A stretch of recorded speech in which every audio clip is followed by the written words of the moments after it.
Assalamualaikum warahmatullahi wabarakatuh.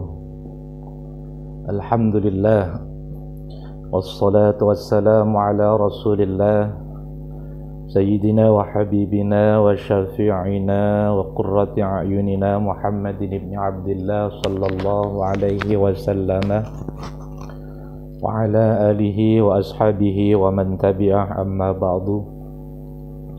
Hadirin wal hadirat, muslimin wal muslimat dimanapun berada, rahimakumullah. Kita akan melanjutkan kajian pada hari ini, membacakan beberapa pertanyaan dari saudara-saudara kita, sahabat-sahabat kita, tentang permasalahan problem kehidupan maupun tentang keagamaan. Yang pertama, kita akan membacakan pertanyaan dari Ibu Vinda, salah satu pegawai negeri sipil dari Cilangkap, menanyakan tentang menyukai sesama jenis. Untuk yang kedua, nanti kita akan membacakan pertanyaan dari sahabat kita, Ibu Rara dari Sentul, Bogor. Beliau menanyakan tentang mendahulukan mandi atau wudhu setelah berhubungan seksual. Hadirin wal hadirat rahimakumullah. Untuk yang pertama, itu dari sahabat kita Ibu Winda. Assalamualaikum warahmatullahi wabarakatuh, Pak Ustadz. Saya seorang gadis.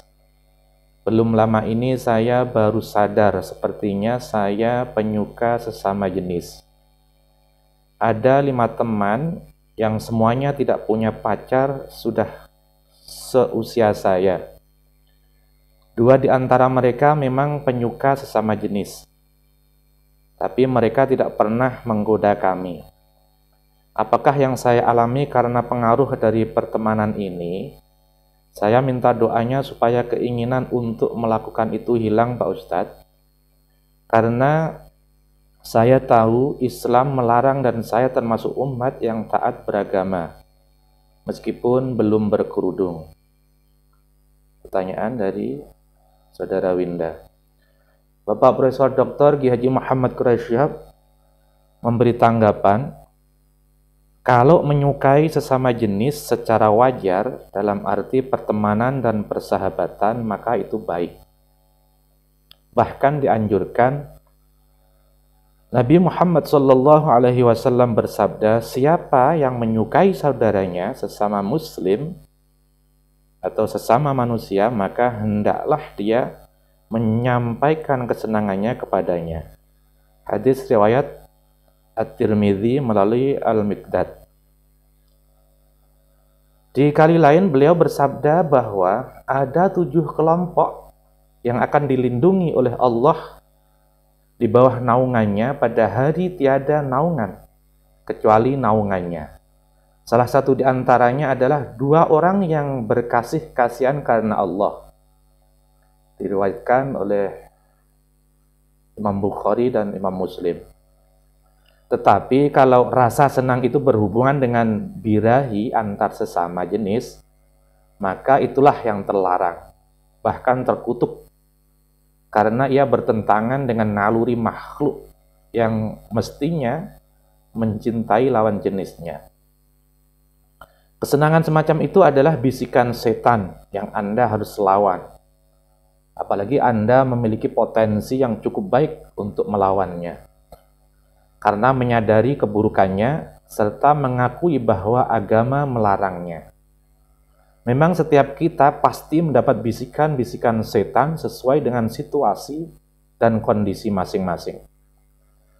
Berdoalah seperti yang dianjurkan oleh Allah Subhanahu wa taala, antara lain yang tertulis dalam Al-Quran surat Al-Mu'minun ayat 97 sampai 98 yang berbunyi, Rabbi a'udzubika min hamazatis syayatin wa a'udzubika rabbi ayyahdzurun. Ya Allah, ya Tuhanku, aku berlindung kepadamu dari bisikan-bisikan setan, dan aku berlindung pula kepadamu, wahai Tuhanku, dari kedatangan mereka setan kepadaku. Itulah tanggapan dari Bapak Profesor Dr. Kiai Haji Muhammad Quraisy Shihab tentang menyukai sesama jenis. Jadi kalau menurut beliau, kalau memang menyukai sesama jenis yang secara wajar, artinya suka dalam arti tidak karena birahi, itu memang dianjurkan. Bahkan beliau mengutip, siapa saja yang menyukai saudaranya sesama muslim atau sesama manusia, maka hendaklah dia menyampaikan kesenangannya kepadanya.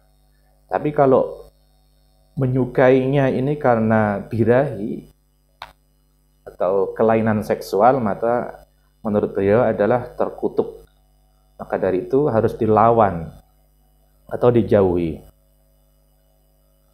Hadirin wal hadirat muslimin muslimat rahimakumullah. Untuk pertanyaan yang kedua, yaitu menanyakan tentang mendahulukan mandi atau wudhu setelah berhubungan seksual. Assalamualaikum warahmatullahi wabarakatuh, Pak Ustadz. Saya bingung soal mandi setelah bersetubuh dengan suami. Mana yang benar, mandi dulu atau wudhu dulu? Karena setiap orang yang saya tanya punya pandangan yang berbeda. Mohon penjelasannya, Pak Ustadz. Profesor Dr. Kiai Haji Muhammad Quraisy Shihab memberi tanggapan. Pertanyaan Anda dapat terjawab dengan hadis yang diriwayatkan oleh Imam Muslim dalam kitab sahihnya yang menguraikan bagaimana cara Rasul Shallallahu Alaihi Wasallam mandi besar atau mandi janabat. Hadis itu bersumber dari istri beliau, yaitu Sayyidah Aisyah radhiyallahu anha, yang menyatakan bahwa Rasul Shallallahu Alaihi Wasallam apabila mandi janabat setelah berhubungan suami istri, beliau memulai dengan mencuci kedua tangannya, kemudian mencuci farjinya, lalu berwudu sebagaimana wudu dalam sholat.